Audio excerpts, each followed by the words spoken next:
Subscribe saar halkan si aad u hesho muuqaal walba oo aan halkan soo gelino. Mahadsanid.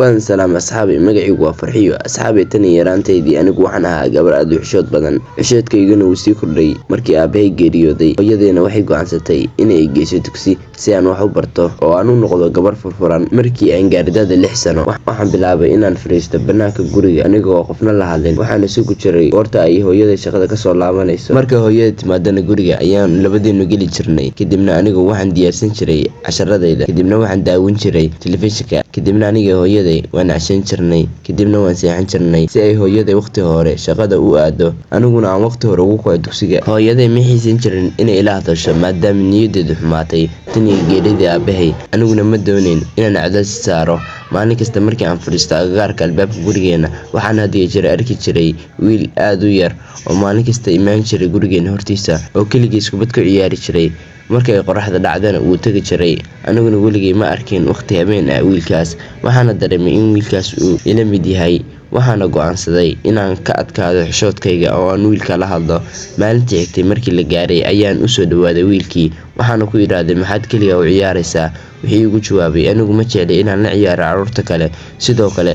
hooyo iyo aabba ma haysto gurigana aniga oo kaliya ayaa ku nool wiilka yaraa ayaa wuxuu i tusay gurigooda oo maran laakiin guriga uu i tusay wuxuu ahaa mid aan degnayn anigu waxaan ahay Farxiyo ma doonaysaa inaan walaalkay noqoto oo aan ku wada noolaano hal guri anigu waxaan ahay Suhayb waxaana diyaar u ahay inaan sameysano xiriir saaxiibtinimo diyaar ma u tahay laakiin sidee xiriirkaas ku sameyn karnaa indhahaaga isku qabo kadibna gacantayda dhiig ayaan ka keenayaa taadana dhiig ayaad ka keenaysaa kadibna waan isku xoqaynaa labada dhiig kadibna indhahayga ayaan isku xiray kadibna wuxuu dhiig ka keenay fartayda fartiisana dhiig ayuu ka keenay kadibna labadeena farood ayuu isku xoqay kadibna faraheena dhiig lahaa waxaan ku tirtirnay darbi tan iyo maalintaasna Suhayb iyo aniga waxa bilownay wada sheekaysi aad u macaan aniguna waxaan bilaabay inaan su'aalo weydiiyo su'aalahaas waxa ka mid ahaa iskoolkee dhigataa sidoo kale fasalkee tahay waxa laga yaabaa inaan isku fasalnahay anigu ma dhigto iskool sababtoo ah ma jecel waxbarashada markaad galabtii iskoolka ka timaado waxaad iga heli doontaa agagaarka gurigeena waliba meeshaan kubadda ku ciyaari jiray farxad saayida ayaan dareemay markii aan Suhayb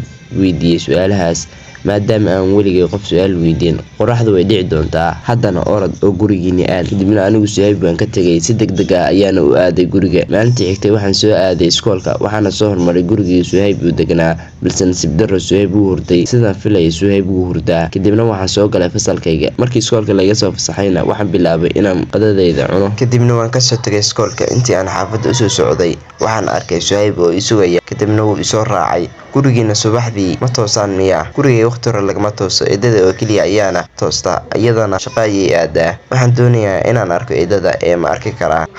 waad arki kartaa laakiin hadda ma joogto xaafadda maadaama ay shaqo jirto waana arki doontaa markaan xaafadda soo gaarnay Suhayb ayaa yidhi Farxiyo meela ciyaaraysaa banooni isugu wax yar kadibna waxaan soo galay guriga hooyadayna weli maysan imaan kadibna waan qubaystay waxaana tukaday salaada casar hooyadayna aad ayay igu barbaarisay salaada ilaalinteeda markii aan salaada tukaday ayaan isku diyaariyay in Suhayb aan la ciyaaro kubadda balse hooyaday ayaa guriga si lama filaan u soo gashay hooyadayna aad ayay u daalanayd Farxiyo aad ayaan u daalanahay gabadheedii qaday iga soo iibi meherada sidoo kalena cabitaan ii soo qaad si daalka iga yaraado kadibna hooyaday waxay i siisay lacag aniguna si degdeg ah ayaan u baxay aniga iyo Suhayb ayaan isku raacnay maqaayadda kadibna waxaan hooyaday u soo iibinay wixii ay noo dirsatay kadibna waan u geynay kadibna waxaan bilaabay inaan la ciyaaro Suhayb wax yar ayaan la ciyaaray kadibna waxaan ku noqday guriga tan iyo maalintaasna waxaan bilaabay inaan Suhayb la kulmo si aan ula ciyaaro kubadda Suhayb wuxuu ii ilowsiiyay dhammaan asxaabtayda iyo xitaa hooyaday wuxuu igu dhiirigelin jiray waxbarashada waxa la yaabka leh ayaa ah inuu iga caawin jiray xalinta jimicsiyada wuxuuna ii bari jiray